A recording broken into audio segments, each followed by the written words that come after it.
Okay, people, I am very superstitious. So the last preview I wore this kit here, so let's wear about this kit here again for the Curaçao game. We're gonna be playing Curaçao in Curaçao. The last time I wore it was for the Bermuda game. We defeated Bermuda 3-0, and now we are playing Curaçao. And we need it. We need all the luck from the football gods, God himself. Whether you are Christian, whether you're Muslim, Islam, we need mythical powers. We need the divine intervention right now, because it's safe to say, if it is we lose this match, party done.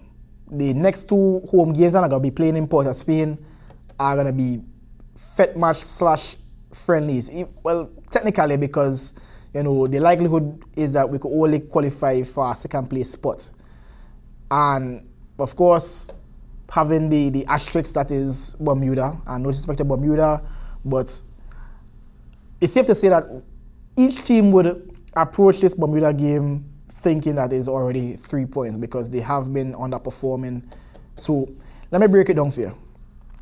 Off the table, if Trinidad Tobago loses game, knock on wood, Curaçao would be going to 10 points, Trinidad Tobago would still be on 4 points, and again, Bermuda haven't been performing, so we just gotta assume that Jamaica will be going to 9 points. So it could be 10, 9, 4.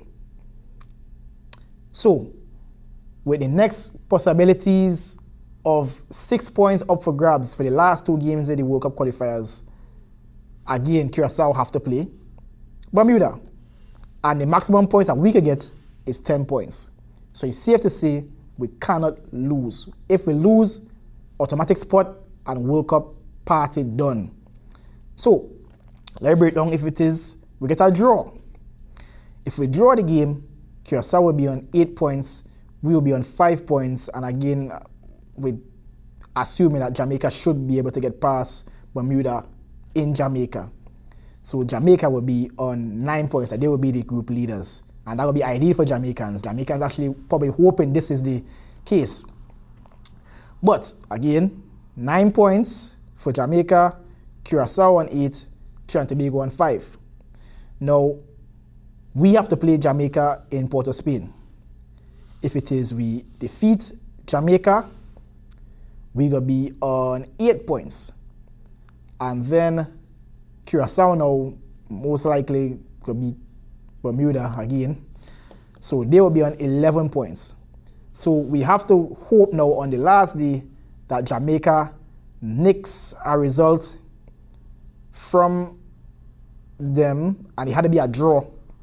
Yeah, it had to be a draw for we to actually have a chance. Or is it that no, it could be over anyways. It could be over anyways, So I think it's safe to say our best route to the promised land is, of course, to win every single game. 3 points in every single game. So, yeah, I just break it down there. I had to do a lot of maths. I don't used to like maths, but yeah, it's safe to say that we had to get all 3 points, because, again, let me break it down. If we defeat Curaçao, we will be on 7 points. Curaçao will be on 7 points, and Jamaica will be on 9. We're playing Jamaica in Trinidad and Tobago. So, again, adding the 3 points to the Curaçao team, because, again, Bermuda hasn't been performing. So, it got to be 10 for Curaçao. If we beat Jamaica, Jamaica will stay on 9 points, and then we will be on 10 points. So we will surpass Jamaica. And that is where the goal difference comes in. And luckily for us, on the last day, being drawn with Curaçao, and we have Bermuda to play, being drawn on 10 points, that is, it will be now that all we have to do is just run up the goal difference. Run up the goal difference on the last day, or even maybe Jamaica could beat Curaçao, because the game is going to be played in Jamaica at the office. So now that the pendulum has swung to our favor, we're going to be going through outright. So, again, this is just how it works out, man.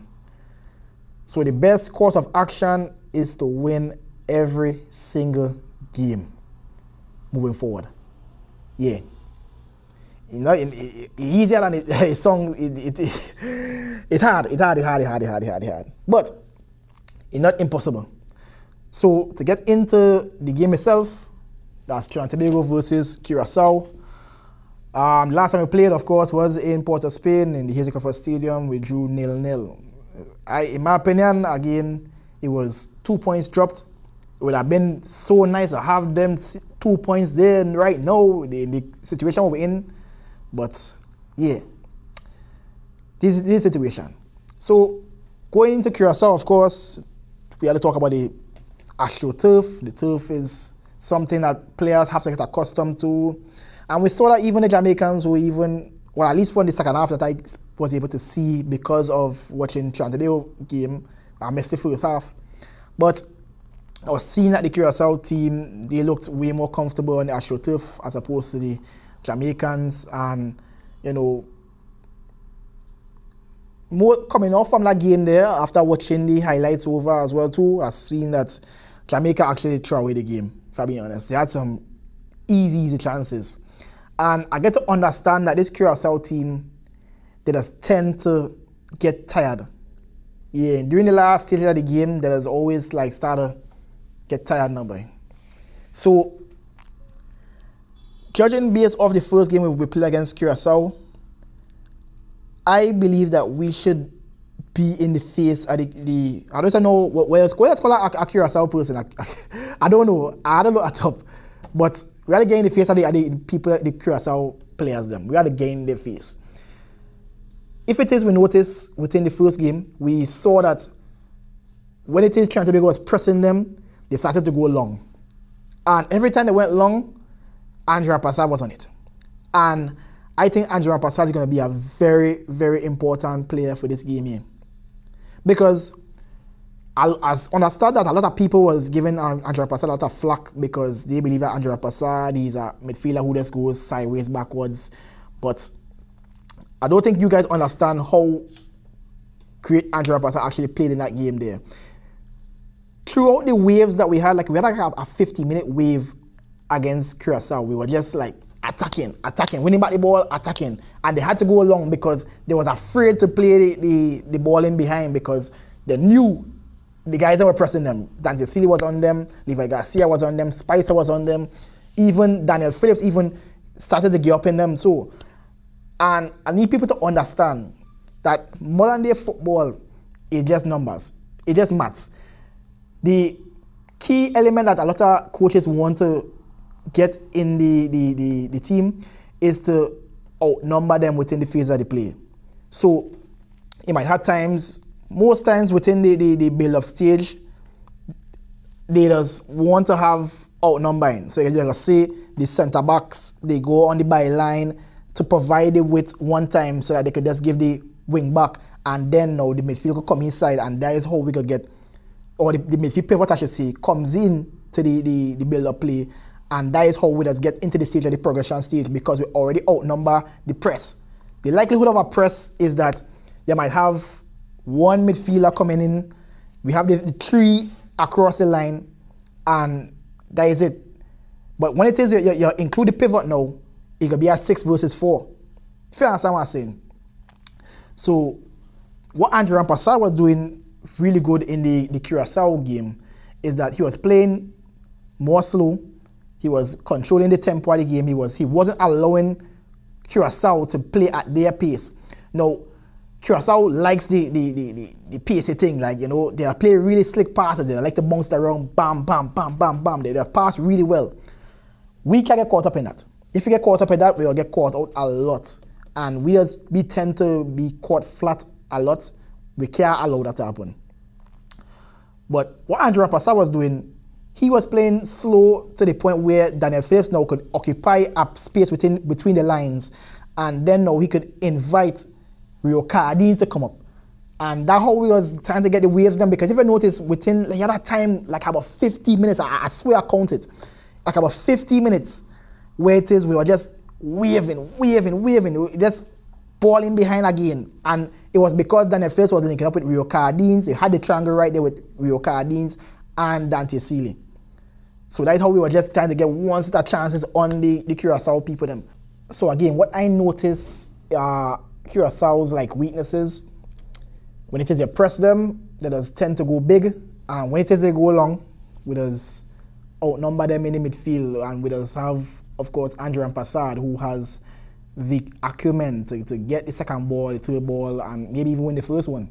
So yeah, we should prioritize on pressing them and getting their face, and also on set pieces, especially the game in Port of Spain. We were better than them on the set pieces them. I think the only tall man they have on the team is the midfielder, La Comincia, I don't know how to pronounce his name, but he's the only one like about 6'1" or 6'4" maybe, I could be wrong, but he's pretty tall. But apart from that, the whole of the back is like 5'11", 5'6" flat. So we should be dominating them on the set pieces them. So that should be the main priorities moving forward. There's always a puncher's chance against Curaçao, man. I don't think that they are unbeat, like infallible. We should have what it takes to beat Curaçao, but we just had to take our chances, man. The chances may be few, I don't know, but we need to get in their face. Show them that we don't care. We have nothing else to do. We have to get in their face and get 3 points. So we can't afford to be pragmatic. We just have to go out there and get the win. So I think that Andrew Passard is going to be very important. And with that being said, I would like to give my starting 11, my predicted starting 11, who I think we should play. Of course, Denzel Smith in goal. Now, there's a toss-up with Darren Payne and Rio Cardines. Shout out to Darren Payne. I forget to mention him in the review, but he came on and he looked very solid. Now, Darren Payne plays in the Dutch Eredivisie. He should be able to know these players that Curaçao have, because again, it's a Dutch 11, quote unquote. No disrespect to the Curaçao people. Them, football has changed to the way it is. You have a lot of people transferring off of football heritage, I should say, cultural heritage. So nothing wrong with that, but Darren Payne now being in the Dutch league, the Dutch Eredivisie, he should know a lot of these players. So is it that we should prioritize playing somebody who are accustomed to Dutch players, or is Rio Cardines solid enough to start, to still play? Because in the Curaçao game, he had a really good game. He stamped position, in my opinion, for that game. So, for me personally, I'll still go with Rio Cardines, because again, he offers that extra, wing play, because we saw he got pushed up in the Bermuda game and he was outstanding on the wing still. So, to kill two birds with one stone, he could be good to just be on the field one time if it is we're lacking something in the attack. So, Rio Cardines starts in right back. Centre back pairing, again this time, because of Trinidad does really falter with the ball a lot, especially with the Curaçao game. And Curaçao loves to press high. They love the press.